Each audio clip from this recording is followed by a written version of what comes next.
Evening all, welcome back to Factorio. So today, it's a bit of a simple one really. This is going to be sorting out science. There you go. Science has always been something in... Do I say that in a funny way? Science. Gosh, I'm so British, aren't I? See, that's the thing with Britain. It has like 10 different ways of saying things as well. So like each dialect, like you can go 20 miles and the dialect is so different. Think of Manchester, Liverpool, not even that. That's like 5 miles, isn't it? So anyway, there you go. So sorry if I said that in a weird way, but science, yay, science. We're doing science because I think the original setup I had for science was always designed to be something temporary because I wanted to do this. So the idea was to have its own city block of science. And this is something that, again, we can put in Megabase B because that starts to build the kind of process for Megabase B. Also trying to keep it so that pollution is controlled because these biolabs, they kick out a lot of pollution. So really that's the plan. It's just trying to build something that's a bit more fun really and workable. Now, I'm not entirely sure I've got this right. So here I'm thinking we can channel all the science to it using belts. The issue being, I don't think belts are going to be quick enough. So this is a bit of a test and we'll see how this works, because if you think about it, surely all of the science will be gobbled up by the time it gets to the bottom. So it might be something that we have to kind of try with belts. If it doesn't work, we just then have to switch back to bots, which is going to suck, but there you go. That's part of the design process, is you're never entirely sure it's going to work, never entirely sure it's going to fit. So you see here we're having to mess about and make it work. So there you go, that's what we're doing today. While I do this, I'm literally waxing lyrical about some of the things that I've done in this game. And I'll give you kind of an example of what I mean by that, because every so often I'll load up Factorio, I'll then go to one of the random things that I built on one of the many planets, and I'll start to tinker with it. Do you do that? Do other people do that? Maybe it's just an odd thing I do, but I've got to admit it's become a bit of a passion now. So like I'll log in, I'll go to one of my supply ships and I'll just look at it. I'll just watch it move around. And I guess it's like people who have the train network, same thing. You get on a train and you follow it around, you see where it goes. There's definitely something about that. I really do like that. So here we're moving our train network, in fact. So currently, most things are being delivered by train. We do have to add to this because we do have some, we've got, I think, 3 sciences that are being done elsewhere. So a little bit of work to do here. But I quite like this. I think to me, this is kind of what I had in my mind's eye when I started this, this kind of city block megabase, was an entire grid dedicated to science. And here's a very satisfying moment. This is something I get a real satisfaction of, is watching my Spidertron construction crew, TM pending. It just looks great, doesn't it? I do enjoy Spidertrons. There is definitely something about the scale of building in this game. Now think back to your start of your save when you literally were placing each individual block. Goodness me, this game, oh, it's come a long way. There's definitely something incredibly satisfying about watching mass production like this of something epic. I do think this is a huge fun part of the game. I would even say, as far as dare as far to say, I don't really like the start of the game. That bit where you have to place everything manually. I'm not a fan of that. I find the stone burner stage a little bit depressing, but there we go.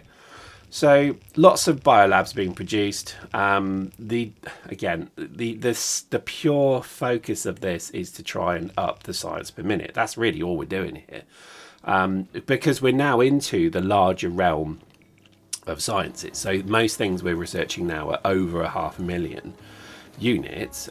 So that's why we need a much bigger science thing.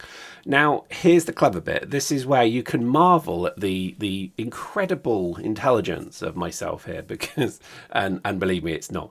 I worked out that biter bases left in the sea don't produce biters. Did you know that? I didn't know that. So basically, that's the little trick that we're doing here to make sure that we never have any pollution. So it's a genius stroke. I think we can all agree that there is a quite nice little thing to that. Now you have to be careful, because if you put the biter base too near land, it will spawn on the land. You will suddenly have biters spawning. But putting them this far away, maybe a chunk away, you could go a little bit closer, maybe 5 to 10 blocks, means that then basically nothing spawns. And that's rather splendid, because it sucks up the pollution, you never have a spawn, and it's brilliant. Only works in the sea, so don't try and do this on land for the obvious reason. So for the land bit, we're just going to use our tree pollution base. So yeah, I mean, I was surprised this worked, actually, I'll be honest with you. I did some experimentation and I posted the results in Discord. And I think the good news is that actually this does work. So there, we're fine there, but I wouldn't put one there. So that will just spawn onto the bit of landfill that we've created there. And none of these are really suitable either. So we'll check back later to see how these work. But this worked quite well, I think. You know, I'm quite proud of this. I was genuinely surprised that more people don't do biter bases to manage pollution, because seriously, when they don't spawn a biter, it works well. So there we go. I think this is definitely one of the interesting parts of Factorio now for me, is really, even after 2,500 hours, I don't know how many, hundreds of hours in Space Age, I am pretty much still discovering things. So I did not read anything about biter bases doing this, but to me it just was like a one moment in my brain. I thought, I wonder if that works, and boy did it. So there we go. Again, I don't know why I'm managing pollution so aggressively. I think it's just because to me it feels like a little mini game to sort of have a effective working base. So here, for example, we're doing the trees. This works really well. Tree kind of farming definitely, I think, is the better way to go. I don't know, biters are okay, but if you have any risk of them spawning, they just cause trouble. So it's probably best not to have them anywhere really other than in the sea. I think that's definitely something to think about. But yeah, I don't know why. I think it's one of those amusing things of myself where I make mini games in games. It's very strange. I don't know why I do that. Do you do that? You're playing a game and then you kind of think to yourself, right, I'm going to do this run and I'm only going to use this gun. I don't know why I do it, but I think it's just to keep the game interesting. I played Stellaris. Do you remember that? You must know Stellaris. And in that particular one, I just said, right, I'm only going to use small units. I used to love RTSs, things like June, Emperor of June. Is it Emperor of June? I think it was. I love June too. That was probably the first RTS I ever played. But the one that really got in my brain was Emperor of June, because they just had all of the different, lore things. You could literally play as the Fremen. And in that you had many different units. I like to play the snipers, so you just had literally 20 snipers. It was fun. I think things like that are definitely underrated. I'm a big believer in kind of trying to break people's games. So when they give you a game, how can you break it? I did this with Eve. I would look for every single way to possibly break that game, and it's just crazy. You would call them, I guess, exploits, really. But the reality of it is there was always something that you would hear about. there's a YouTuber who does this, and I'm trying to remember his name. Is it the Spiffing Brit? I think that's him. Really funny stuff. But he's exactly like me in that he figures out how things don't work. And that's, you almost kind of learn the system. In fact, this is my rule of life. This is how I've run my entire life, from university all the way through my career.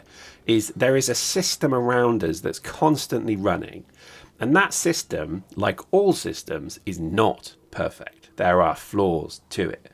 So I'll give you an example. With my university, I figured out, because I went to a particular university that ran on modules. So I think in the life of your entire degree, 3 years, you do 10 modules a year, therefore 30 modules. So you would think to yourself, I better get a good result in all 30. Well, not the case, because I remember reading, I went one day to the course, they had an office where you could go and talk to a faculty staff. And if you had a question about your course and all that, and I remember going there and I said, can I have a copy of the rule book, please, for this course? And they looked at me literally like I just asked the most unusual thing they'd ever heard of in their life. But they facilitated me with this rule book. And I kid you not, it was literally a leather-bound rule book. It was typical of universities of the day. And I sat and I read this thing, and I suddenly realised that when they cut, because I wanted to know, how do they mark how do they give you your result? This is a complete aside, by the way. We will get back to Factorio, I promise. But it's an interesting story because this might serve well for someone listening to this. You might learn from this in terms of how to manipulate systems. I get back to my story. And I read in the rules that they only take the top 26 modules as your result. And I remember asking the sort of faculty staff, what is that the case? And they sort of said, no, it's all 30. And I'm like, well, no, because your rule book here says this. And they were like, oh, we'll have to ask the course tutor, the leader of the course, whatever. And I'm like, okay, would you mind doing that? And you could send me an email. This is when emails were literally brand new. That shows how old I am. And I got an email about 3 days later saying, no, you were right. We mark the result that you'll get your degree based upon is literally based upon 26 modules. And so I just gave up on the worst, lowest, hardest 4 modules that I just didn't bother. I didn't even sit the exams for them. Now it's an all or nothing strategy, but I got a really good grade at my university because of this strategy. I remember speaking to my friends about it because I told them about it, but they didn't believe me. So, and they didn't do as well, which is a shame. But, that just goes to show sometimes you should listen to, the rules. You should understand the rules because in this case, it served me rather well. And I get back to my point of why I say this, because this is actually a really good example of why in games like this, you should learn the rules because, and this is what a lot of people do now. And it's heartening to see that people really do understand the rules. So people get really into, constitutional laws. So your country's constitution or, Bill of Rights or wherever you live, whatever you call it, people get really into that now. It's not a case of people sort of saying, oh, well, I don't really understand it, I'm not going to bother. It's actually quite a nice thing that people are learning what the law says, because again, everything is based upon an imperfect system. Most things are modeled on imperfect things as well. So it's interesting to me to see that like Factorio and games and other things all have a system of rules built around them, that there's always going to be problems with that, because again, like modeling a problem, you can't model real life. So you can only do a model of it, if that makes sense. And so I learned very quickly that this became something that you could really benefit your life with. For example, when I started work, I started to understand certain things about how, the business world works. And again, it's all based upon models. It's all based upon people trying to kind of model something that then results in something else. Anyway, long story short, it was really interesting to me because I think games run on exactly the same thing. So in Eve, I'll give you an Eve example here. Eve had so many rules built into it that just didn't work. And an example of this would be, say, carriers. So there's a ship in the, if you don't know what Eve is, let me just quickly give you a synopsis. It's a space science fiction game. Massively multiplayer online game. And there was a ship in it which was like the big capital ship called a carrier. Now, we figured out very early on, and we did report it, so I'm just going to make this very clear, that if you were so inclined, there was a little hack you could do with carriers, which is you could load them infinitely with stuff. And as long as somebody did that who wasn't in your corporation, who had no rights to the carrier, but they could drop things into it, it meant that literally you could fill a carrier with half the universe of stuff. Now, we obviously never abused this. We found this out and we reported it. But I think it's pretty clear to say that quite a lot of people did use this exploit. And they basically got huge benefit from doing so. And that's the problem now. The tax system, everything really. There is a large, let's say, group of people who learn the system and manipulate it to their benefits. And I can't really be too mad at it because part of me does think, well, the system is then imperfect and it needs refinement. So, things like, electric vehicles when they first came out. Wonderful story. Norway has the most electric vehicles sales in the world. And it's all down to the pop band a-ha. Now, you're thinking, where's he going with this one? Well, I heard this on No Such Thing as a Fish. Wonderful podcast. You should totally listen to it.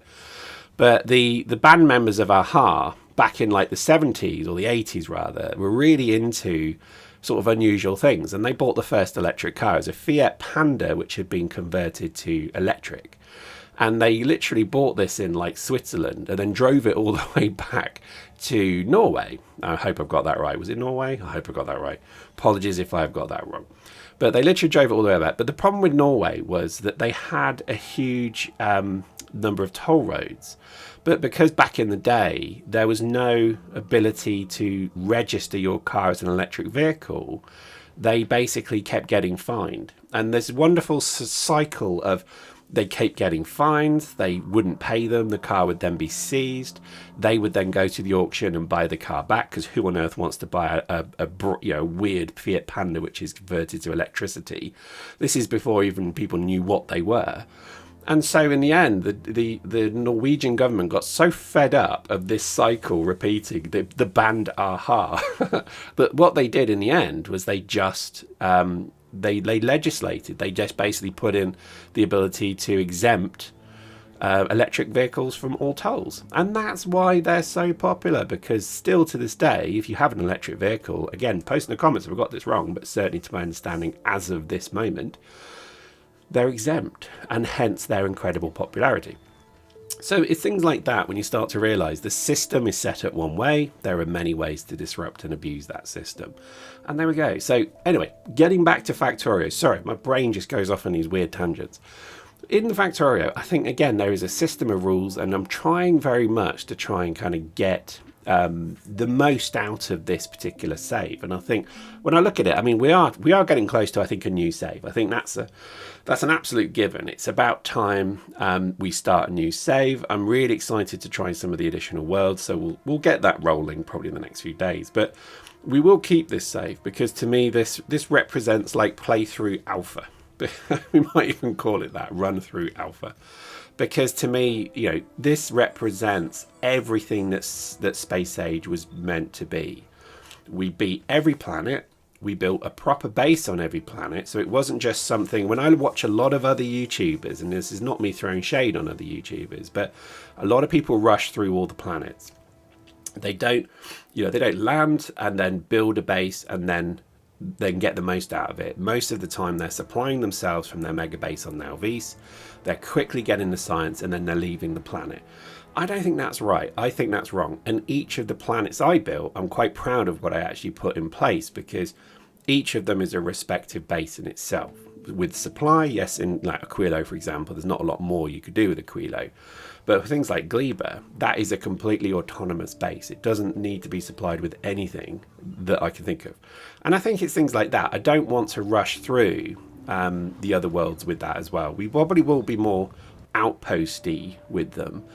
But I think let's see how it goes. But I'm quite excited to get rolling on that, because, again, I'm still flabbergasted at this game's ability to keep me engaged. Like, I mean, I've played so many games like this, but I don't think, well, probably not like this. I think that's the problem. There's nothing quite like Factorio. I think the scale and expanse of it, and plus the end game is just incredible.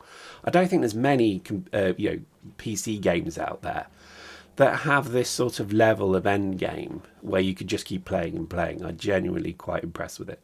So I think we'll continue on. We'll see how we go with this save, but I think we are going to switch over to probably a new save, and this will be very, very heavily modded save, where we'll start to really look at the other worlds, because I do think there's some of the mods for the other worlds that look quite interesting, particularly the submarine one. I don't know if you've seen that, but it's like you're in a water world with a submarine. I love the concept of it.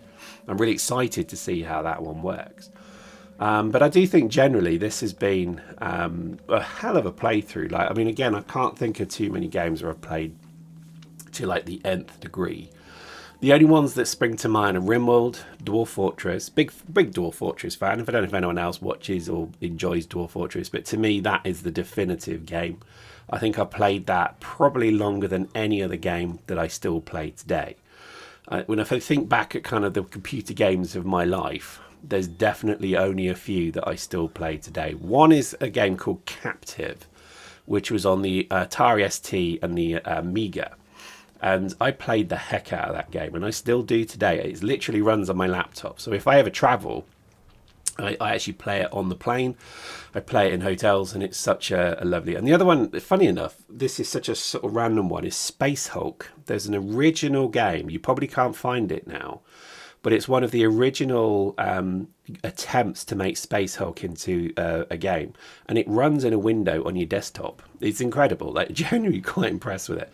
And I still play that because it just still runs on my laptop, and it's a wonderful thing. So, yeah, coming back to Factorio, this is probably one of the most sort of longest played games that certainly I've been part of. But anyway, but what are we seeing here? All of the sciences are now in place. We have all of the train stations ready to go. We're even doing science because we can see that our pollution is starting. And you can see the rainbow is wonderful, and it's basically being delivered. Now, the question is, I don't know if it's reaching the end. That's something we'll probably have to have a bit of a look at. But I think this is what I had in my mind's eye. So when I started this little kind of mini project, this is definitely what I wanted. It was something that would be, you know, really kind of like a whole city block dedicated to science. We're managing spoilage, so as everything kind of rots and decays, we're then pretty good. So again, we have to just run our Gleba science here. That's just such a shame. That's literally the only one science is basically Gleba that just rots. It sucks. Like, I really don't like that mechanic, but there you go. That's the game. You have to get used to it. We're using recyclers, not burning tires, because they produce too much pollution. Interesting. I think you'd agree. But basically, this is exactly what I wanted to produce. It does produce a lot of science. I think we show that in just a moment. I think my original science was like 8,000 a minute. I think now we're up to sort of like 30 or 40,000 a minute, or maybe even more. Take a few pictures because obviously I need a thumbnail. But I think generally this has been exactly the kind of thing that I play Factorio for. So the occurrence of this was, I think it was a Thursday night. The dog had finally shut up. I love that dog, but God, he yips a lot. My partner had just come back from work, and she was managing said little doggy.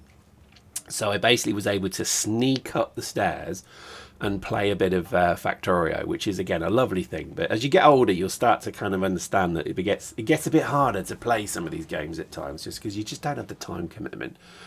So I started to kind of just do this. And I did this whole project in about an hour. It was just from start to finish. It was about an hour. I sped up a few bits on this video, but it's pretty much one shot all the way through. And it just goes to show you that you can do these things if you put your mind to it. It's definitely something to do and enjoy, because it just gives, you know, I think this is definitely one of those kind of games that just gives you such a creative spur. I do love it. But there we go. So there, what have we achieved in this video? So we've produced basically a new science base. I think it looks quite splendid.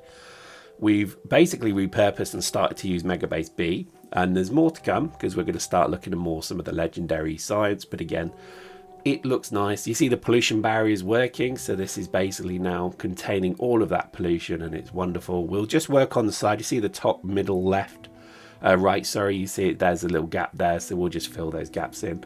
Probably with more biter bases, but again, it just works, and I think there's definitely something very satisfying about this kind of production. And it's infinitely tileable now as well, so we could just literally copy paste 2 of the tiles and put them anywhere. So we could even double up on science if we wish to as well. So definitely cool. Hope you enjoyed that. See you next time.